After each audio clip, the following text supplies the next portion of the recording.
Hey guys, it's Amy at Zoe back, and I'm going to do my weekly reading update for December, is it the 12th? 12th, 2021. Oh, man. So, this week was a long week.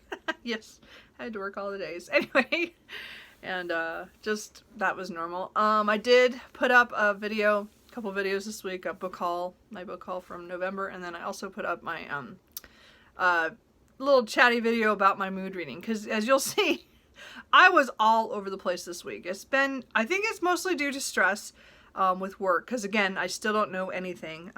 There's no, hey, this is what you'll be doing come next year. I don't know yet. So I'm hoping that means that my position isn't changing, but you never know. So I'm stressed out from that and just, you know, normal stuff. So really that was my main stress. It's just ongoing. So really, I really want to say that, yeah, I had no excuse for changing all the books that I was going to read this week and then what the choices I made, except that I just decided there's certain books I was like, no, this isn't working for me. I'm not going to read it. And there were other books that I'm like, I want to read this right now, so I'm just going to read it. And I did. So I definitely went full mood reading. I'm still reading books that I wanted to get to this week, this month at some point. So it's not like I've completely abandoned my pile of possibilities that I had, for November, from December, I'm sorry. But it's just like, I'm really picking up things just willy-nilly going, oh, yep, that's what I'm going to read today. And I have a lot of books, so I don't know about you guys. But I'm sure everybody has like that certain place where they toss books that's what they want to read. There's like a collection of books. A lot of people say they're nightstands. Well, I don't read in bed. That's a whole nother thing. We won't go there. But point is that I don't have any books there.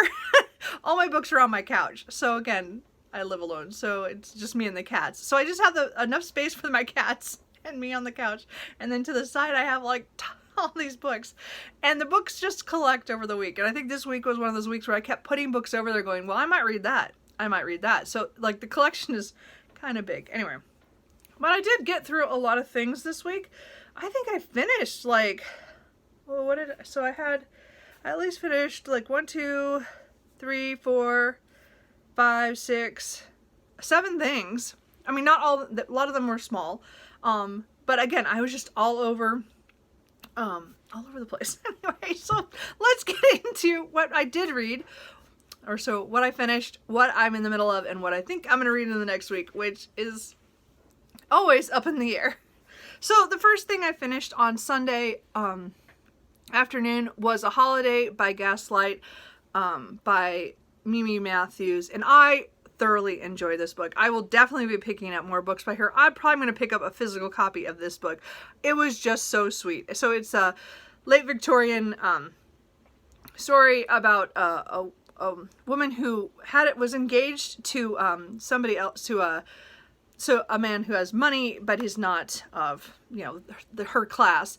But her family is on having hard trouble with things that her father has done in the past to their estate. So she was being courted by this man. So they weren't engaged, I guess. That is what I said that wrong. But they're getting together, and she breaks it off with him because he doesn't talk to her, and so she doesn't think they have anything in common. She doesn't want to be stuck with a guy, or she doesn't want to marry some guy that she can't even get along with. And then it kind of goes from there on. The way that they take a second chance of their courtship, and he and his family is invited to her family's estate, which in the country, which is having one of those house parties over the holidays. So I really, really enjoyed this. I will definitely be picking up more by her. As I said, I'll probably pick up a physical copy because I had it on ebook, but it's one book that I've been looking for. I bought it, I think last December or something, and I just was like, okay, I'm gonna read it this December. So as I said, I started it last week, and just, I'm so glad I picked that up and I read that, and definitely an author for historical romances that I want to read more from. So, and then I finished, I'm Iron and Magic by Elina Andrews. This is 9.5 in the Kate Daniels series, or the first book in the Iron Covenant. So again, I'm reading these with Tia and all the books. We're almost done with the series. We're so close. But this was 9.5, and this was the hardest book to get through in a lot of ways because we're following different characters in that world, and they're not likable characters. So this is the one book I would say that if you don't like likable characters, you might not like this one. But the world building is still so good. So many new things that we learn in here. So many even the characters you're not like, I'm not supposed to like them, but I liked them by the end and I was rooting for them, even though they pissed me off half the time. It was a really weird for me because I don't like following characters that I or lead characters in stories that I don't like that well. And I don't like them, but I like the things we learn about them and about the world, and their fighting back and forth was fun. So this is, again, Kate Daniels series is where the world is an alternative world where magic has come back to the world and has pretty much decimated a lot of the world. And again, they're all trying to get along. So when the magic is up, people, again, can use magic really easily. And then when the magic, and no technology, and then when the magic is down, then technology can work. And this series has just gotten better and better. This is still a very weird entry. I can see why they're having, I don't know, remember who said it, that it was hard for them they're writing the second one, or it's been years. So I think that it's just a different tone. This is definitely a different tone from the Kate Daniels. So it's not the same. I would not go into this thinking you're going to get the same thing as the Kate Daniels books. But I still think there's a lot of stuff in here that is pertinent to probably what's going to happen in book 10, which I'm so looking forward to. But I just think it was a good book overall. I still enjoyed it. I still kept reading. It wasn't like I ever stopped. Sometimes I just rolled my eyes and went, you characters. Because again, they were unlikable. Again, I'm one of those people who definitely like likable characters to follow. I mean, I don't mind. I just, anyway, I think it's not quite a redemption arc or anything like that, but it's more showing that they do make progress or changes in their lives and how that works. I don't know. It worked really well, but the action and everything in here was great. All the monsters and creatures and stuff and magic is just, that part's all the good part. So that's all the stuff I love in urban fantasy. So as I said, it still worked. It was just, it's one of those, a weird one because again, I didn't really like the main characters at all. And then I think that's it for, I was just checking because I have, did I not? Oh, I didn't. I of course messed up here. So I've read or tried so many books this week. It's just I was trying to keep down to the ones I actually read a lot of. So I did DNF a book.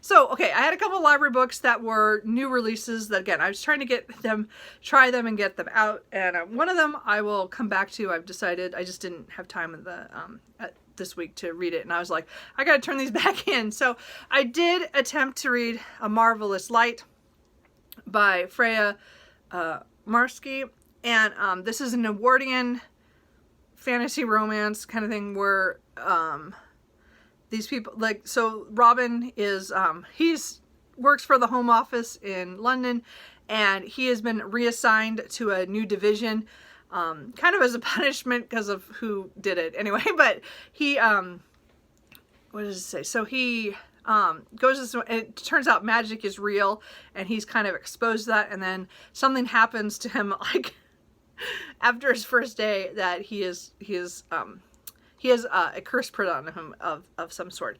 And then he's working with Edwin, who is from one of the families that knows magic. So again, this is like 1908.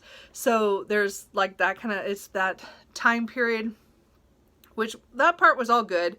And I liked Robin. I liked him being the person coming in and not knowing anything. And those are always my favorite characters of introducing a world from their point of view. I mean, I do like when people are in that world. You know what I mean? Anyway, the point is I really liked him.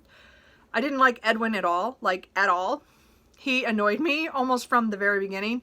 And I got 104 pages into this and I just went, I'm just done.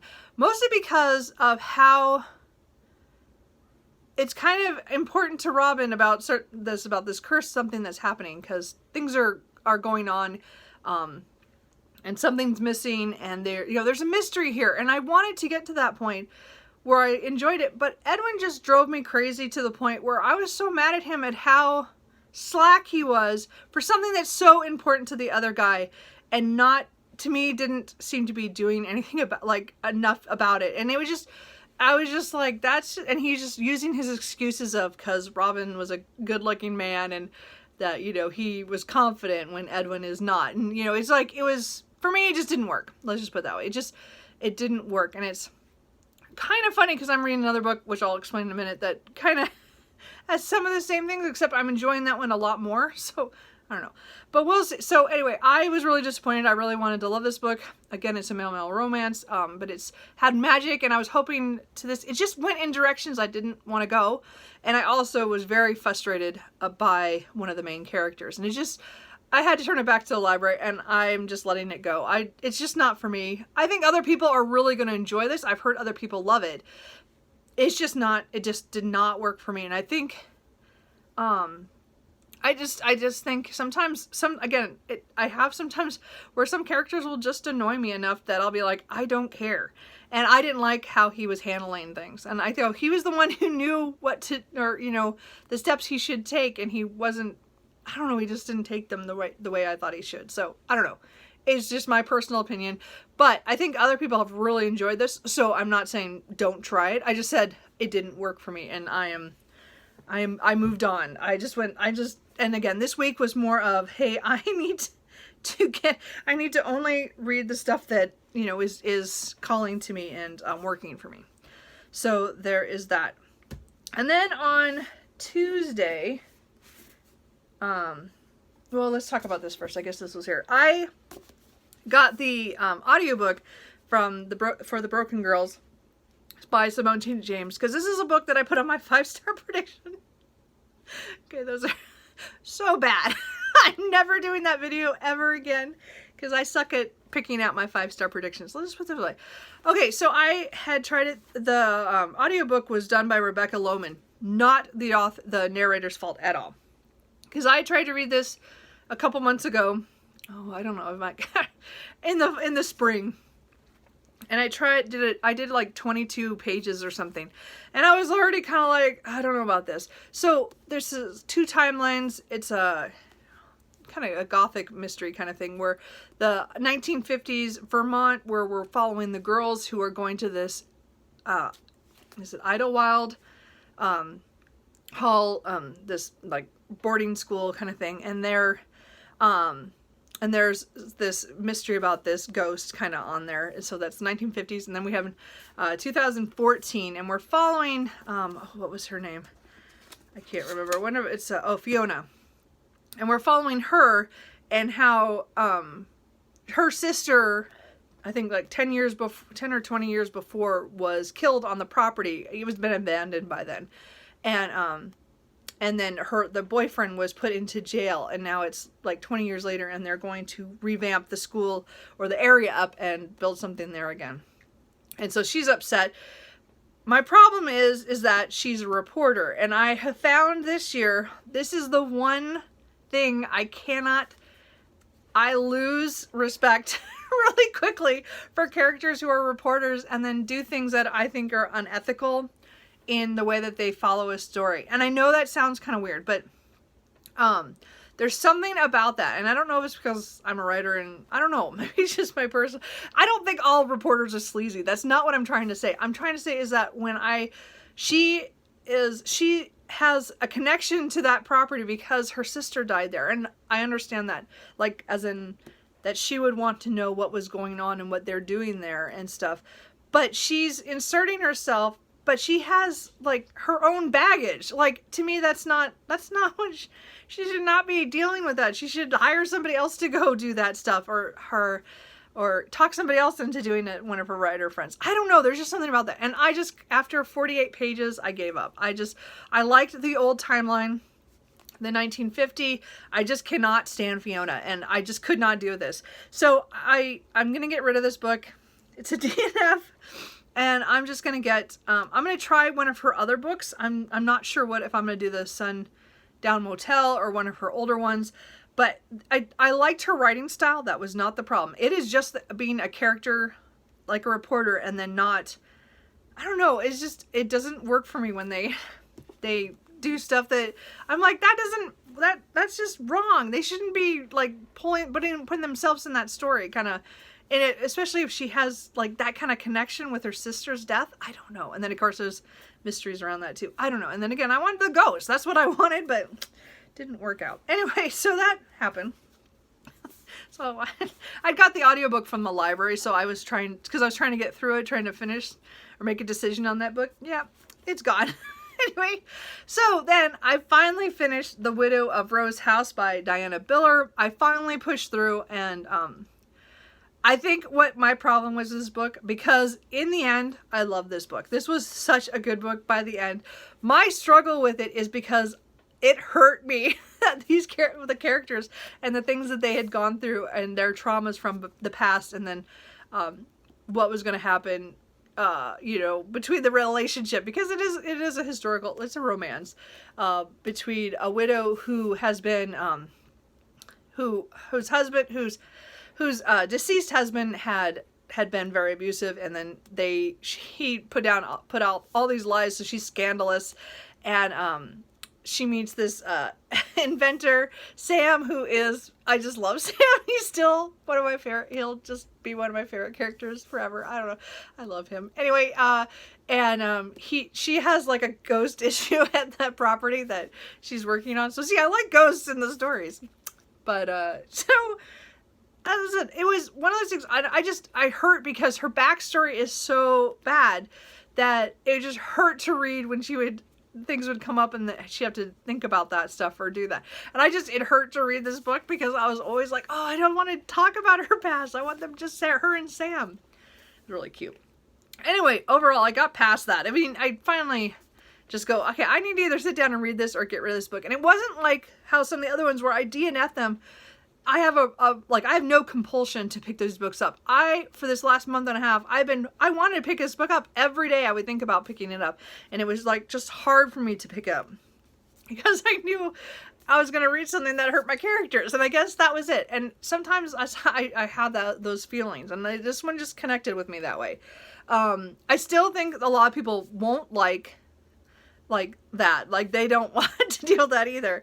But, my criticism mostly is just, it's a debut book, so there was a few things that I'm like, oh, I didn't really like that. But overall, I love the way it went, and I liked how it all came out, or what we learned and everything. And I thought it did really well. I hate the title. This should not be the title. The title should be something else. I'm not going to say why, but this title should not exist. I'm one of those people who think the title should come from somewhere in the middle of the book. Not the end. Anyway. So I did really enjoy this. Again, sorry, I haven't even talked about what it is. 1875, just outside of New York, she bought this, Alva buys a kind of a mansion that she remembered from when she was a kid, and she wants to, build or, renovate it, and then she's writing a book on how to do, not the renovations, but to interior decorate. And so she's got a book deal, mostly because she's scandalous, but she also has done some writing in the past for that and stuff. And she meets Sam, who finds out that she bought this place that's considered haunted, and he's as a scientist wants to go and check it out. He's really fascinated by ghosts, and so she refuses at first until her construction crew has an episode, and they freak out, and my computer's going on and off, sorry. And the construction says, we're not gonna renovate, we quit. And so she brings him in to investigate, and then they're trying to figure out is the ghost real, is it, or why it's there, and why people saw what they saw. Anyway, again, it was really good. I really enjoyed it. Just a fun ride. for that. It was hard for me because I was so concerned about my characters, and it took me a while to realize that that's what I was doing, but I still looked at it and I wanted to read it. It wasn't like how the Broken Girls, I'm like, yeah, goodbye, or not like A Marvelous Light and I'm like, goodbye. It was like I still wanted to read that even though I kept putting it down. So anyway, I did get that.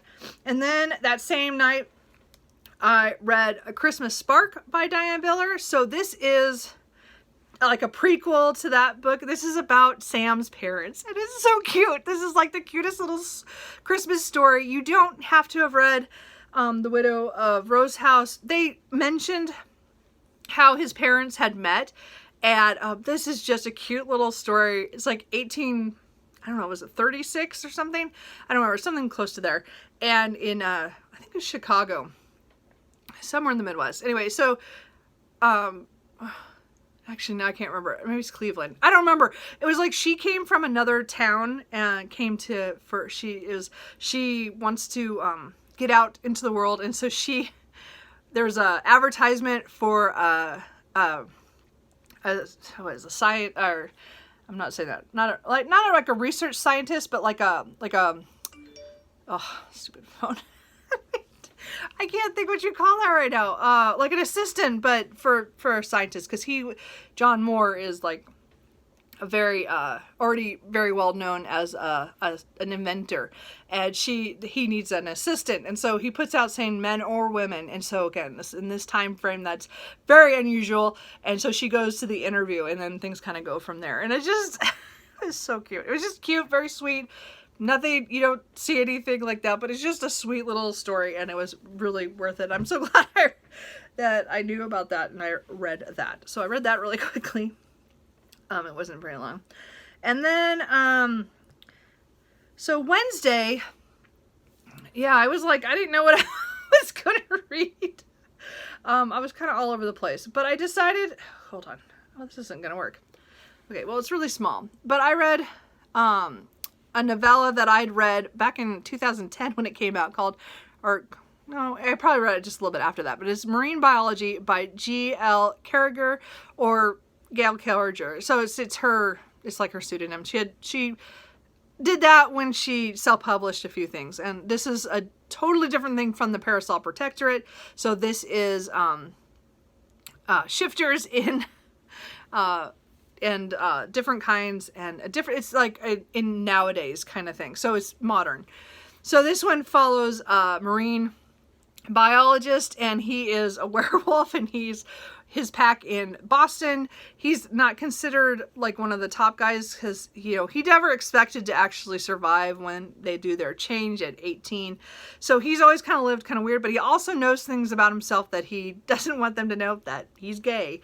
And that's one thing. There's other things too, but so he's ordered to come home for, after work for a meeting and stuff. And, they meet some mer people who are there for looking for some people who stole money from them, and they're asking the pack for help. And so he gets asked to be the liaison because he works marine biologist, so he works with microorganisms, but it's close enough to the mer people. It's pretty funny anyway. And there is a man there that he actually knew when they were in high school, and then there's like an attraction there. So it's really short, and it's a cute little mystery kind of thing. It's nothing major, but again, it was the start of this new series called the San Andreas Shifters, because after this book, the main character Alec will move to the San Francisco area. So this was just a prequel to it, and I'd read it a really long time ago, but I just reread it because I was in the mood for it, and so I don't know why. I was looking for something, on my Kindle that was small, and at the time, I don't remember. I mean, again, I did just DNF a few books, so I guess I was just looking for something fun. And then I picked up the summage solution. I could not find it. There's probably a better picture, but I just didn't find it. So this is the next book, is book one in that series, the San Andreas Shifters, again by GL Carr. So I never read this one, so I've had it. It came out in 2017, so it's it's a full-length novel, and we're following Alec's older brother who goes by Biff, but his name is Brian, and they come to the San Francisco Inn. Shifters are out, so it's like it's very much like there's a lot of different creatures and stuff that he meets when he goes to register the pack that they've moved to San Francisco, and they want to live in Sausalito, I think it is, because they want to be close to the water for, well anyway I don't need to tell you that. Anyway, the point is that it's really cute. Brian meets Max, who works at the government building, who deals with people who are in translation coming through, and Max is a what they call as a summage or a mage, but he's one that he can't do a lot of magic. He more absorbs. He's called a placer. So when people kind of go crazy and they have to let off some steam, they will throw out their power at him, and he is able to change it into something else. And so it just hurts him for a little bit, but it does stop the other person from exploding in other buildings. Anyway, but I love the characters. It's the same thing like her Parasol Protector, where they're just hilarious. They're back and forth. The banter is great, but sexy times. Like, let me tell you. So, as I said, Brian and Max, yeah, another male romance. With with paranormal elements, but I would say this is very much a romance. Do not go into this thinking it's there. I mean, there's all those paranormal elements, but they're so light compared to a lot of other books that I read that are paranormal romances. This is very much romance, and then there's just a little bit of paranormal stuff in it. And I did like what happened by the end, all the stuff they went through, but it was very stressful sometimes for those poor characters. Anyway, but because they're doing the relationship shit, which I don't do a whole lot of contemporary romances, but this kind of made me look at some of the stuff that I had that I might read a little bit, try to get more back into at least the romance side of contemporary, but we'll see. This was, like I said, I did enjoy it, and I will definitely read the next one. I think it's the Omega Objection? Something. Anyway, but I have that on my Kindle still. So at some point I will pick that up.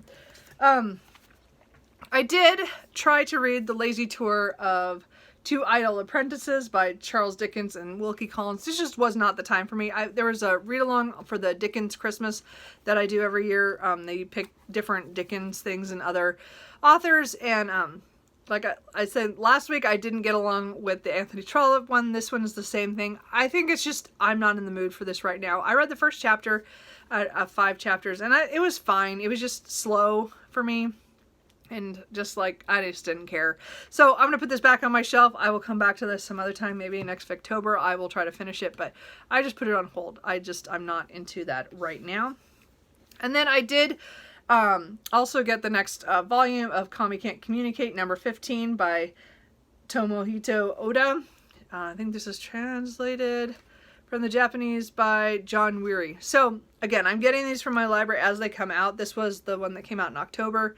It took this long for me to get it. I'm on the list for the 16 that comes out this week, but I probably won't get it till next year. But this is just cute. As I said, it's a high school manga that just follows Kami, who really cannot talk out, speak out when she wants to talk to people. And so she has been looked on as like the queen of her class, but just because she's so stately, but they can't see that she's panicked inside to have to talk. So she doesn't talk much at all. And she meets Tadano on their first day of high school, and he notices right away she has trouble, and he is the first one to make friends with her, to just try to support her and helping her find more friends. And her goal is by the end of high school to make 100 friends. So we're following her as she meets new people in her school and outside of school, mostly in school. And then becomes friends with them. And it's just a cute high school one. I mean, there's a couple things that are just kind of weird, but mostly it's just fun. And again, I just get them from the library and get the next one. So that's the series. That's the only manga series I think I'm following right now. Yeah, I think so. So anyway, those are all the things that I finished or DNF'd this week. Wow, I'm talking real fast. So I'm just going to flash things on the screen. I haven't touched Oliver Twist. I'll probably get back to that at some point. I do want to start Castle in the Air by Diane Wynne Jones. I listened to like half hour of it at work one day. I just have to get into this. This is book 2 in the Howl's Moving Castle series. The narrator is Jenny Sherlin, and I have it on audio from the library. So I do need to read this in the next couple weeks. I'm hoping to do that. Again, this is continuing. It's following different characters. And it has to do with a magic carpet.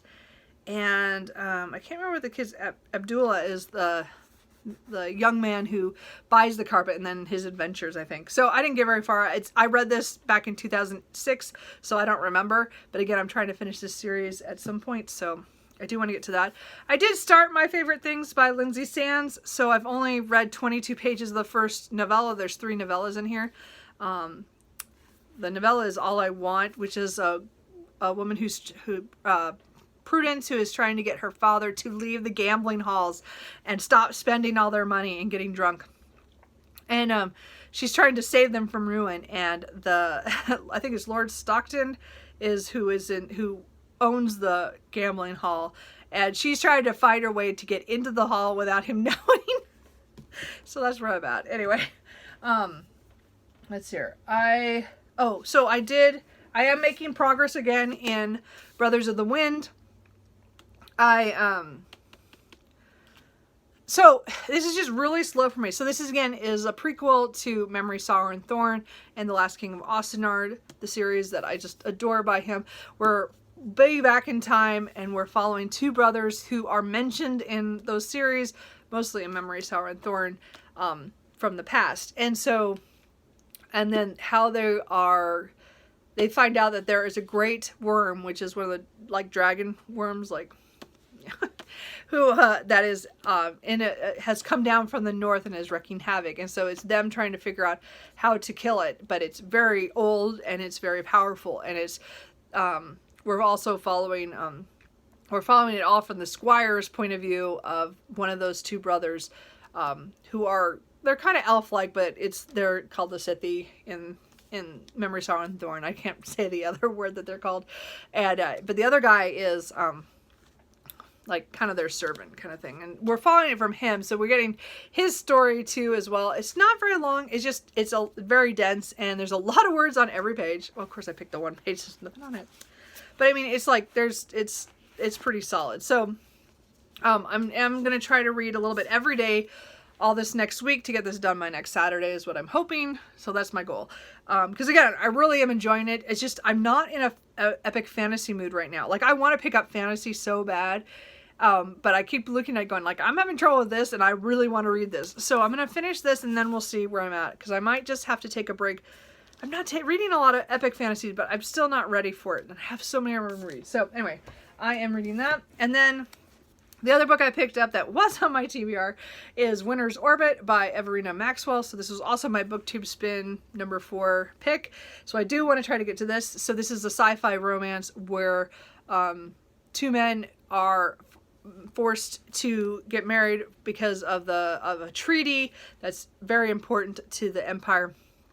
And one of them had been married for 5 years to another, to somebody else, and he was recently killed in a flying accident. And I think we're going to find out that it's a mystery of maybe he didn't die accidentally, but I'm still pretty early. I'm only 64 pages in. So I'm pretty early into the story, but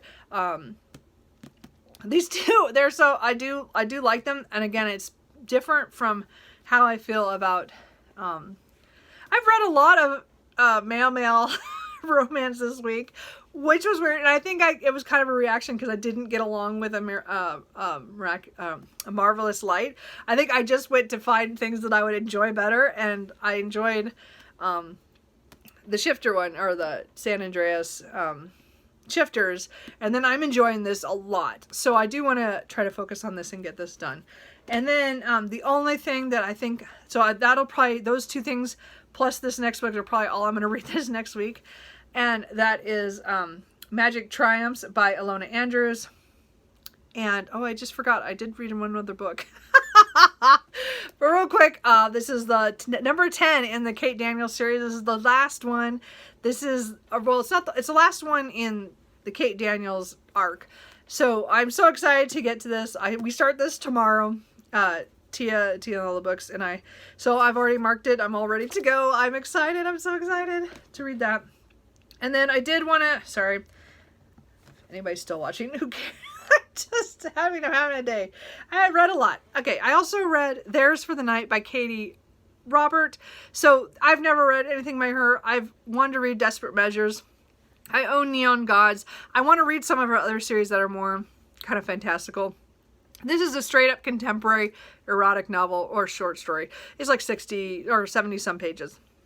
And it's actually in a series. So I started another series, which I didn't mean to, but whatever. And it was free on Amazon. So I just picked it up and read it yesterday. It was just a whim. And again, this was really, it's one of those ones where like the hidden royalty and just meet the girl on the street kind of thing. And she's not doing so well in her own life, and then she meets these two guys and they have a great night together, but they're hiding secrets. She doesn't want to deal with any of that, so you know, they just have the one night. It was really good. I am curious to buy the next book, but I don't want to read it right now, so I'll just wait. But I did really enjoy this. It was just, again, it was a good erotic novel. Lots of good sex. I mean, it was sexy times. It was good.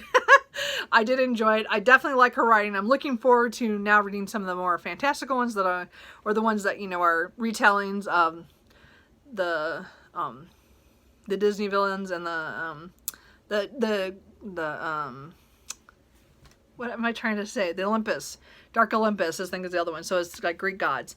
Anyway, point is that I'm glad I tried her out, and I think this was a really good short story. If you like very contemporary, you know, sexy times, it was really good. I really enjoyed that one. Anyway, I forgot to mention that. Anyway, my reading was all over the place. I would do my board, but I've lost count of what I've done, so I will just fill it in. Because yeah, last week I only had a reread and a DNF, and now I get to put a couple more DNFs and a couple more other things. I will fill that out. It's gonna be one of those days. Anyway, so that is it. How is your guys' reading? I'm sorry it was so long, but I had so many things I read, and so many were good, and I tried to talk about the ones I actually finished. I don't know. Anyway, let me know what you're reading, or if you've gone, I mean, I am totally mood reading right now. I mean, again, I did pick up books off my TBR, which is good, and I am looking forward to the Kate Daniels. So, I mean, I'm still reading stuff that I plan to, but I'm also like, this week was just, I was all over the place, and actually it really was fun. So if you want to see my video on when I talk about that I put up yesterday called Talking About Whatever, you can. It was just, as I said, I'm really trying to not stress out that I'm not doing what I planned, and I'm trying not to plan, you see. And then I'm also trying to plan for 2022, the things I want to do. I don't know. I'm in a really weird mood, clearly, and I think it's really all work related. So anyway, I've rambled enough. Thanks for watching, and I will talk to you guys later. Bye.